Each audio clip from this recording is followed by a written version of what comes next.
This video is brought to you by patreon.com/worsttake. Get access to exclusive live streams and Discord servers, on-screen shoutouts, and early access to some videos when you join now. Help make sure that we can continue to make content like this by supporting the Patreon. Links are in the description down below.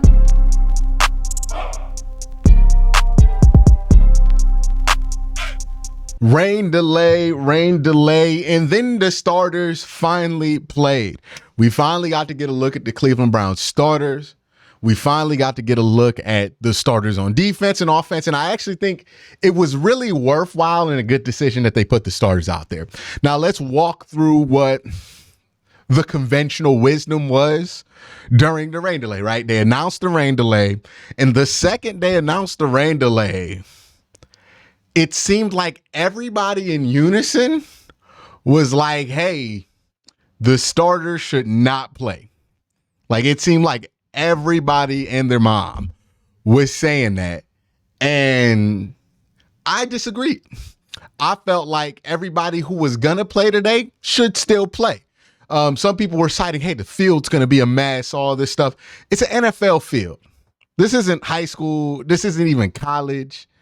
If it rains on that field in First Energy, I promise you it's going to be fine. That field's built for that. And the grass was fine. It ended up being fine. Starters played. There were no injuries because of the grass or the conditions out there. And I think we have this tendency, especially in the preseason, to be protective. And it's an understandable tendency. But I think it's worth understanding as well that it's not a known fact whether playing in the preseason or not playing in the preseason actually makes you healthier throughout the regular season, because there's evidence to suggest that playing more football makes you more resistant to being injured while playing football. One of the examples of this I love to use is that Andy Reid, despite the fact that his team always gets at least to the conference championship game, almost always gets to the Super Bowl, their starters play in almost every preseason game. And the Chiefs never have that many injury issues. It seems like playing football, in my opinion, is a deterrent to getting injured. Now, look, it's football at the end of the day. People are going to get hurt playing football. It is what it is. There hasn't been a football game in the NFL played where somebody didn't end up on the injured list after in some capacity. Football's just a dangerous game. Trying to avoid football injuries by not playing football is not helpful for people who play football. So I thought, hey, they're going to have to play in these conditions during the season. They're going to have to get used to these conditions in order to be a good team this year. They should play out. They should go out there and play. And they did. And I'm glad that they did, because we haven't gotten a real good look at this first team offense and defense. And what we saw was pretty damn good. Now, keep in mind, it was first team. There was no Joe Bitonio. There was no Amari Cooper. There was no Nick Chubb. So a significant patch of the first team was out there. But there was Deshaun Watson. There was the rest of the offensive line. And there was Elijah Moore. And from what we saw from those guys, Deshaun Watson, he looked pretty good. I would say Deshaun Watson look like Deshaun Watson. And what I mean by that is a drive you would see from Deshaun Watson in 2020. That is a drive you would see from Deshaun Watson in 2019. It looks like Deshaun Watson. That looked like Deshaun Watson, right? If you could say that there were flashes of Deshaun Watson in the last 6 games of last year, that was a whole drive where that's what Deshaun Watson looks like when he usually plays football. That's what he looks like as a 3-time Pro Bowler. I wouldn't say any more, any less. He looked like Deshaun Watson. Elijah Moore, though, looks like a guy primed for a breakout, made a couple nice catches, and then they actually brought him in the game as a running back and then ran the ball with him. He had a really nice run in the game. I thought he played well. He did leave the game with the injury. They x-rayed him. It came back negative on the ribs, so he didn't break anything. So he should be fine. We'll get an injury status update for him a little bit later. I thought Demetric Felton looked fine when he was running behind the number 1 offensive line. Later in the game, when he got in behind the number 2 and 3 offensive line, he didn't look as good. And I think that shows you my point earlier about running back. Running back 2, running back 3, they're going to get carried by the offensive line either way. They had an opportunity to punch in for a touchdown on the 1 yard line. They declined. They didn't choose to kind of QB sneak it. They decided to run it twice with John Kelly and Demetric Felton. It both didn't work out. So the short yardage blocking is not where you want it. But let's talk about some of the stuff on defense with the first team. Again, no Miles, no Denzel. Yeah, just no Miles, no Denzel, no A-Walk, nobody who's hurt, no Taki, none of that. But you got Zadarius Smith out there. We got our first look at Dalvin Tomlinson. We got Juan Thornhill out there. We had JOK out there. And again, those guys looked good. I thought Zadarius Smith especially looked good, forced a safety because he just got into the chest of the left tackle, forcing him to hold on to him in the end zone. That forced the safety. So Zadarius Smith with the first safety, and I don't know how long, Dalvin Tomlinson was getting pressure up the middle all day. And with him there, I thought Ika played well next to Dalvin Tomlinson. I thought Mo Hurst really had a good showing this week. He was somebody I was worried about after the Hall of Fame game and a couple weeks of camp. He really hasn't looked like what he did in Oakland. This game was the first time I was like, okay, he looks closer to that player that he was in Oakland and in Michigan. So that's a good sign. And again, if you can have that rotation be Shelby Harris, Dalvin Tomlinson, Siaki Ika, and Maurice Hurst is playing well, you got a good rotation. Like, not just like better than last year, actually really good rotation going there. So all in all, if I'm talking about the first team offense, first team defense, I am more than happy with what I saw. I saw the Browns be able to move the ball on the ground with third and fourth string running backs. I saw the Browns be able to move the ball on the ground with a wide receiver. I saw the Browns be able to move the ball through the air. I saw Deshaun Watson have really good pocket awareness and be able to scramble a little bit more smooth than he did last year. One thing I will say is because he was scrambling a lot, you got to look at that Jed Wills stuff, and Jed Wills did not have a great day. Now, he was going against Chase Young, but I'm only going to give the, hey, it's this guy if it's Myles Garrett or TJ Watt. Chase Young's not that level, so I'm a little bit concerned about Jed because he didn't hold up a couple of times against Chase Young. And no disrespect to Chase Young, but I expect him to fight a little bit more even with a guy like Chase Young. But that's the only negative I would say on the first team, both offense and defense. I thought Martin Emerson looked pretty good. He had a play where he pretty much stole the ball from somebody and got a touchdown, but they called it back because they ruled forward progress. I honestly thought that was kind of BS, but Martin looked good. The defense looked good. The first team offense and defense, I felt like, hey, you saw what you needed out of them. And not just what you needed, you saw everything you needed to see to be legitimately excited about where they're going. Now let's talk about the quarterbacks not named Deshaun Watson, because something interesting is happening there. Josh Dobbs looked terrible today. Kellen Mond outplayed Josh Dobbs. DTR undoubtedly outplayed Josh Dobbs today. Now, it might just be one bad game, but point still remains. Josh Dobbs looked like garbage today. Now, that's one game, but still. I'm starting to wonder if DTR can be the backup. Now, I don't know if they go this far, but I would feel this way about it.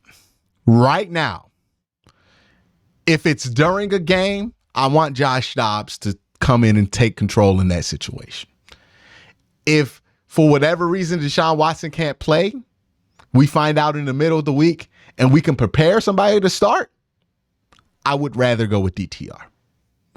Now, to confirm that feeling I have about him, I do want to see DTR play and start in next week's preseason game versus the Eagles, because both teams won't be playing their starters anyway.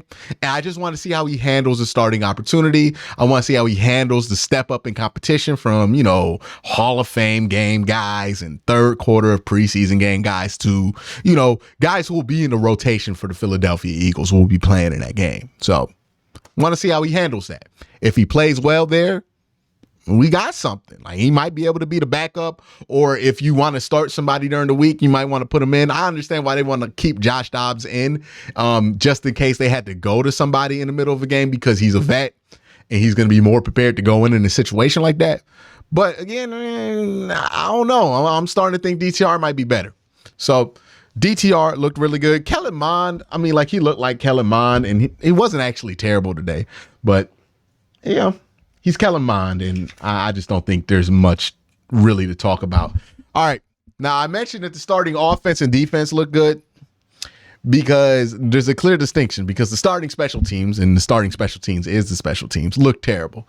And I'm talking about Cade York. The punter was fine, but Cade York missed another 45-yard field goal. I don't think he should be cut, but I do think they need to bring in another kicker, because I get you don't want to put more pressure on Cade York than what's necessary and lose his confidence. But if he's missing 45-yard field goals, if he's missing every time he's in a game situation, then who gives a damn about his confidence? You know what I mean? Like, it ain't helping nothing. I understand people think he's talented, he has a lot of potential, but I'm not about to try to find out the potential of a kicker, especially when you can get one that can just make a 40-yard field goal off the street. So special teams needs to figure that out. We can't be out here betting on potential with the kicker no more. The team is too damn good around him to be sitting here wondering if the potential is going to be right with the kicker. I'm just over it at this point with him. So Demetric Felton looked, I already talked about that. Oh, Cedric Tillman had a rough first half to this game. And then he kind of stepped up in the second half. I wished I would have seen a little bit more, especially how excited I was after the Hall of Fame game with him. The next guy I want to talk about is David Bell, because I thought David Bell had himself a nice game. We're going to talk about another wide receiver who had himself a nice game, but David Bell came in. I think he got a touchdown in this game, played well, showed why he's on the team. I know people get out on David Bell really fast because he's not the twitchiest guy in the world, or he's not the fastest guy in the world, but I do think there is a role for him somewhere in this offense. I just think he has to find it. And I thought DTR did a good job of finding him in rhythm. Another guy at the end of this game that I felt like looked pretty good, and you're going to hear this name a lot, Austin Watkins. He's been all over the fourth quarter of these preseason games. He continued to do that today. Looked tremendous. Was clearly the best receiver that the Browns had in the second half of this game out there. He is going to have a hard time making this roster, but boy, oh boy, if you can make an argument for any of these guys, it's Austin Watkins. It's going to be an uphill battle for him to make it over somebody like Anthony Schwartz, who was a third-round pick, or even if it comes to like David Bell, who was a third-round pick. But if we're just working off of camp merit, Austin Watkins has looked pretty good. I would also like to see him against some fringe starters against Philadelphia. So let him play and start with DTR next week, just so you can see. And also, Ronnie Hickman had 2 interceptions, the former Ohio Stater. Both of those interceptions happened on plays where the quarterback's hand got like hit a little bit while they were throwing.